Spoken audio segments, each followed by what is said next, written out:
এই মুহূর্তে হোটেল ইন্টারকন্টিনেন্টালের সামনে থেকে আমাদের সাথে যুক্ত হচ্ছেন সুলতান মাহমুদ আরিফ।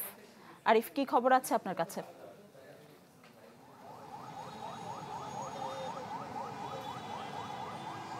নিশি, কিছুক্ষণ আগেই যে প্রবাসীর স্বজনরা এবং প্রবাসীরা যাদেরকে ফেরত আনার দাবিতে আন্দোলন করছেন, তারা কিছুক্ষণ আগেই সড়কটি ছেড়ে দিয়েছে এবং তাদের যে 5 সদস্যের প্রতিনিধি তারা প্রধান উপদেষ্টার বাসভবনের দিকে গিয়েছেন এবং সেখানে একটি সমঝোতা বা তাদের সাথে কথোপকথন বলার জন্য তারা সেখানে গিয়েছেন এবং তাদের সাথে কথা বলে আসার আগ পর্যন্ত তারা এই সড়কটি ছেড়ে দিয়েছেন। এখন বলা যায় যে অনেকটা যান চলাচল স্বাভাবিক রয়েছে, তবে মানুষজন কিন্তু এখানে রয়েছেন।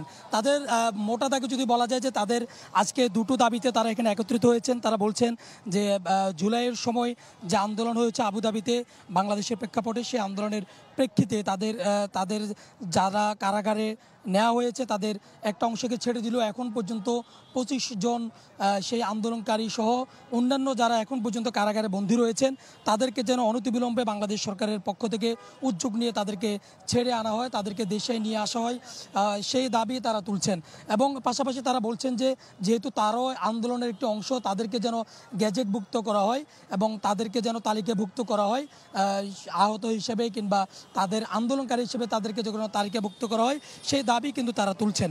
এবং সেই দাবিতেই সকাল থেকেই তারা ইন্টারকন্টিনেন্টালের সামনেই তারা আন্দোলন করছিলেন। এবং যেহেতু এই এলাকাটি একটি 144 দ্বারা জারি করা, সেই জন্য পুলিশরাও কিন্তু তাদেরকে এখানে ব্যারিকেড দিয়ে আটকে দিয়েছেন এবং তাদের পরবর্তীতে 5 সদস্যের প্রতিনিধি প্রধান উপদেষ্টার কার্যালয়ে যায়।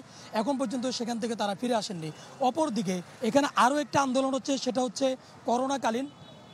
করোনাকালীন যারা চুক্তিভিত্তিক চাকরি করেছেন তারা কিন্তু তাদের স্থায়ী চাকরির দাবিতে তারাও কিন্তু মার্চ ফর যমুনা একটি কর্মসূচি দিয়েছেন।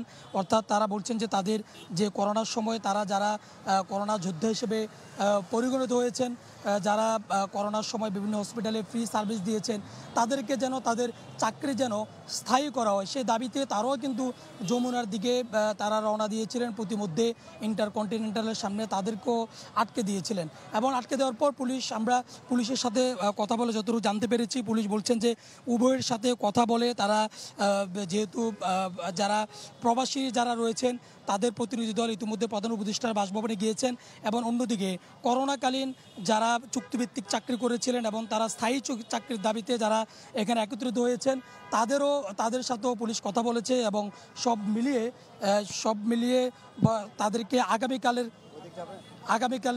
আগামীকালের মধ্যে তাদের বিষয়টিও সমাধান করা হবে, এমনটি কিন্তু পুলিশ আশ্বস্ত করেছেন। তবে বলা যায় এখন পরিস্থিতি স্বাভাবিক রয়েছে। তবে এখন পর্যন্ত ইন্টারকন্টিনেন্টালের সামনে যে দুটো গ্রুপ আন্দোলন করেছিল, সেই দুটো গ্রুপ এখনও এখানে অবস্থান করছেন। তাদের প্রতিনিধি দল গিয়েছে, প্রতিনিধি দল আসলে নতুন করে তথ্য দেওয়া যাবে। নিশি। আরিফ, অনেক ধন্যবাদ। দর্শক দেখছিলেন হোটেল ইন্টারকন্টিনেন্টালের সামনে থেকে জানাচ্ছিলেন আরিফ, সুলতান মাহমুদ আরিফ। বাংলাদেশের শক্তিশালী থার্মিক স্টিল বার ফেমাস স্টিল লিমিটেড।